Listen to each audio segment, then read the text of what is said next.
मैं 35 साल तक भिक्षा मांग करके खाया हूं। मैं 35 साल तक भिक्षा मांग करके खाया हूं।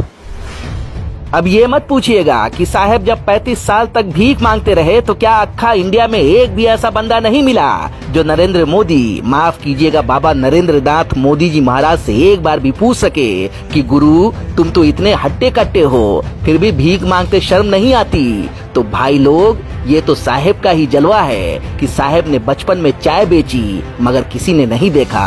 साहेब ने स्कूल में पढ़ाई की मगर कोई क्लासमेट, कोई बैचमेट और कोई स्कूल फ्रेंड सामने नहीं आया। साहेब ने कॉलेज में पढ़ाई की मगर कोई टीचर सामने नहीं आया जो बात कर सके कि उसने साहेब को पढ़ाया है। सोचिए 1992 में साहेब 42 साल की उम्र में आडवाणी के रथ पर दिखे थे। तब आडवाणी जी सांसद थे।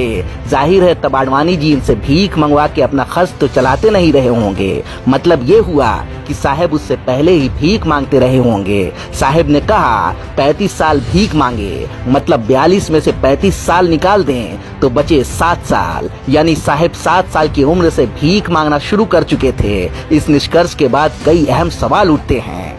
पहला ये कि साहेब 7 साल की उम्र से 42 साल की उम्र तक भीख मांगते रहे तो चाय कब बेची, और दूसरा माँ बाप और बड़े भाई किस तरह के इंसान रहे होंगे जो 7 साल के बच्चे से भीख मंगवाते थे। दरअसल साहेब टनाटन झूठ बोलते हैं। जज्बातों को बेचने की पिनक में जुबान से दिमाग का कनेक्शन कट जाता है। जुबान से बोलने के लिए दिमाग के कमांड की भूमिका होती है जो साहेब पर लागू नहीं होता। दरअसल ये झूठ हमारी राजनीति के उदंड हो जाने का शोकगीत है, हमारे नेताओं के झूठे हो जाने का यशगान है और सत्ता की कुर्सी पर बैठे लोगों के उज्जट हो जाने का अराजक अभियान है। ऐसे झूठ को सुनने के लिए भी हिम्मत चाहिए और उसमें विश्वास करने के लिए जरूरी है कि सुनने वाला भी उज्जट और बेशर्म हो। भारतीय जनता पार्टी के लिए साहेब का ये झूठ अपने सीने में धसाया जाने वाला कृति स्तंभ है। अपने सतरंगी झूठ के साथ भारतीय राजनीति की शालीन परंपरा में बीजेपी के प्रधानमंत्री ने बेशर्मी की नाल ठोक दी है। लाइव टीवी, सच सबसे आगे।